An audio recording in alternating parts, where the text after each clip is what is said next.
What's going on YouTube? Welcome back to another video. So guys, next week Wednesday is the big day. December the 15th is the release date of the new DLC for GTA 5 Online, the contract update.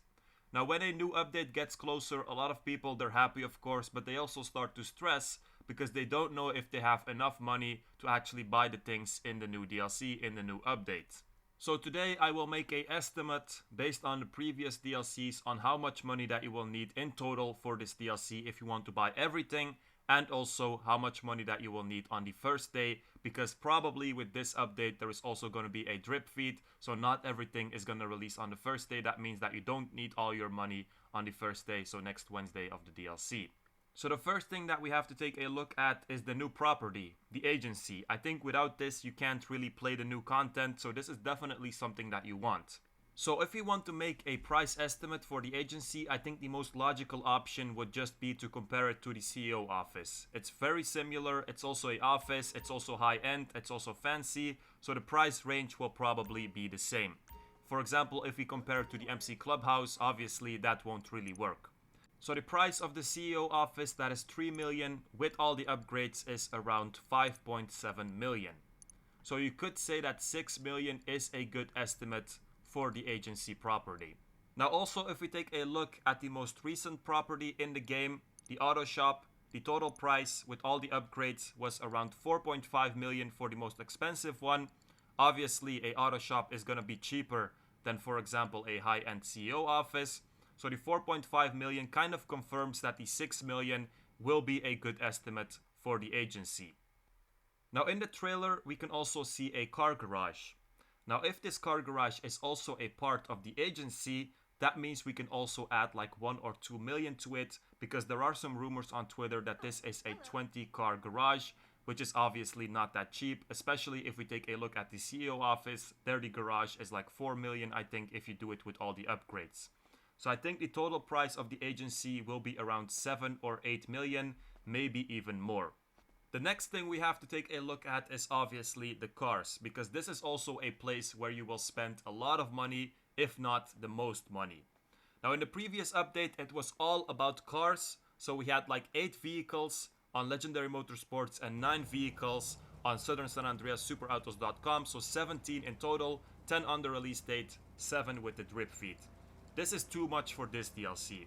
If we take a look at the Cayo Perico DLC, it was 16 vehicles in total, but most of them were actually really cheap. Now we also, for example, had the Toreador, which will boost up the price of course if we have another vehicle like this. But my estimate for the contract updates will be around 15 vehicles as well maybe. Some of them sports cars, some of them supercars, because it's also a high-end DLC, but I don't expect it to be as much as the Los Santos Tuners DLC. So 15 vehicles or 16 vehicles with an average of 1.5 million, I think, with the upgrades. So in total, for the cars, 20 to 25 million for this entire DLC. The next thing is the new weapons. Now these are obviously not that expensive, but they're also not cheap. So 2 weapons that they already showed us, the stun gun and also the EMP launcher. Let's just say that we have 1 more weapon that they didn't show us, so 3 weapons in total. An average of a weapon is 400k if we take a look at the previous weapons from the previous DLCs. So that will bring us like 1.2 million for the weapons as well. Now the last thing we have to take a look at is the new clothing. With a December DLC, normally you have a lot of outfits. A outfit is usually around 50k. So my estimate for the clothing, if you buy all the clothing, all the outfits, it's probably also somewhere around 1 million. So if we add everything up, we said 8 million for the agency, we said 20 to 25 million for the cars, 1.2 million for the weapons, and then also 1 million for the clothing. So in total it will be between 30 and 35 million for everything in the DLC. Maybe let's say 35, because I have a feeling that this DLC will actually be a little bit more expensive than expected, because now with Cayo Perico everyone has a lot of money of course. So 35 million, if you have this, you will probably be able to buy everything in the DLC.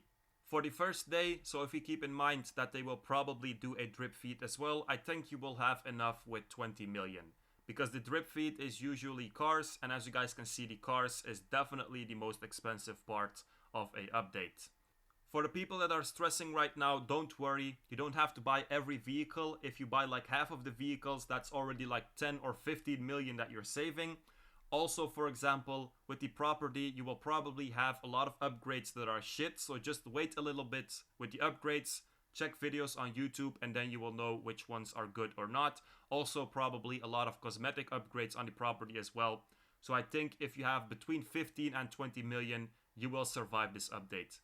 So guys, that was basically it. Let me know in the comments what you guys think about my estimates. Hope you guys enjoyed it. Make sure to like, subscribe, check out my Discord in the description, and peace out, you guys.